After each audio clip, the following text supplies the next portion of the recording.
Greetings and salutations. So this segment is going to be how men having emotions more openly relates to dating. So I've talked about like different things that can make a woman swoon. You know, the cooking. There is something on flowers I want to do sometime too, let you guys know.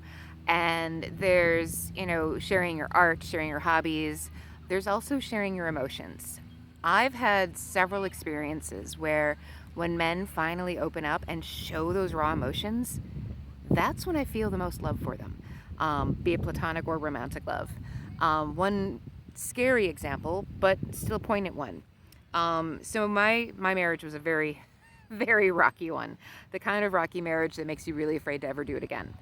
But there was this one moment in particular that does stand out where it was after an altercation that warranted consequences. And I was on my way to the police station. But before I left, my then husband, was crying uncontrollably and stamping his feet up and down and just, having what looked like it would be similar to what a toddler tantrum would look like. But, it was an adult tantrum, but it was an adult expression of his emotions, his rawness, what he was actually feeling. And he was screaming and crying at the same time, I'm not a monster. I'm not a monster. And in that moment, I did pause and I felt for him. I mean, yes, I did still go to the police station and report the incident because it had crossed the line. But I did pause and I talked to him about, from a distance, that he's not a monster, but what he was doing had become monstrous. And it's like, I understood even he was aware of what he was doing and he was frustrated by how he was acting out. And he was at least finally expressing what was inside of him. We need to have it where men can express their emotions more fully. And yes, it's a tragic example, and I have nicer, gentler ones. But it did give me a glimpse into what he was actually feeling, because during those altercations, you begin to wonder if they're feeling anything at all. So it did at least show me a side of his humanity that was still there to work with. And still something hopefully to try to heal someday. Maybe not me directly, obviously. Certainly, that kind of thing definitely takes, more of a professional touch, more of a different environment altogether, And the story has a happier ending. We did divorce, and he is moved on and married to someone that is much more compatible with him. And they seem to be having, a much healthier relationship. And I am safely single. So I do date from time to time, but I didn't boomerang into another abusive relationship. And when I do meet people that have those restrictive qualities, I bolt very fast.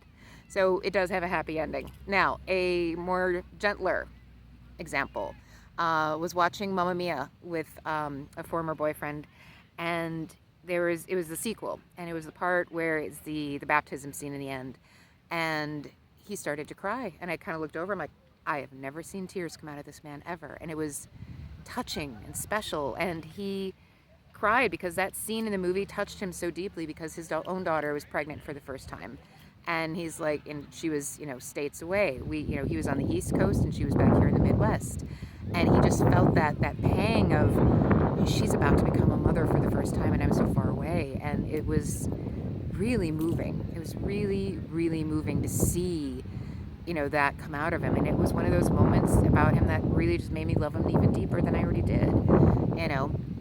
Other moments are similar, when men are showing their art, they're being creative, for example. I swoon for that in a heartbeat. Whether it's sculptor, painting, musicians, graphic artists, any man that is being expressive creatively, that's a hard swoon for me. I'm never going to pass that up. It's so much fun. It's so enriching and enjoyable to watch the creative process from a guy, that it's really endearing. It truly, truly is. Other times that men have shown their emotions, when they open up, even if they're opening up online about how they really feel about something, how they feel scared, sad, alone, pathetic, unloved. It's those moments that, it's like, I can relate to that. I've felt the full gambit of emotions, but as a woman, we're not restricted in what we feel, and by society, that is, and we're, it's okay to vent. So when a man takes that brave step and opens up, those are the moments where it's like, whether it's a platonic or a romantic relationship, those are the moments that it's like, I actually feel a deeper connection to them and a deeper love for them. So this is a harder piece of advice to follow, possibly, but for guys, if they, allow their emotions to open up and to be expressed, you're going to find a lot more familiarity with your female counterparts than you think. And we are going to understand what you're expressing because we've been, believe me, I don't know a single solitary woman that hasn't had the full gamut of emotions, happy, sad, scared, angry, destructive, creative, the works. So when we see men being more dimensional, less two-dimensional, more three-dimensional about how they are, their humanity, and actually opening up and expressing it, that is very endearing. It's very endearing from both friends and both from crushes, and it does make us feel closer to understanding, closer to you as a person, and also understanding where you're coming from. So tonight's advice is take that brave step, open up more and more and more. You are not alone in what you feel.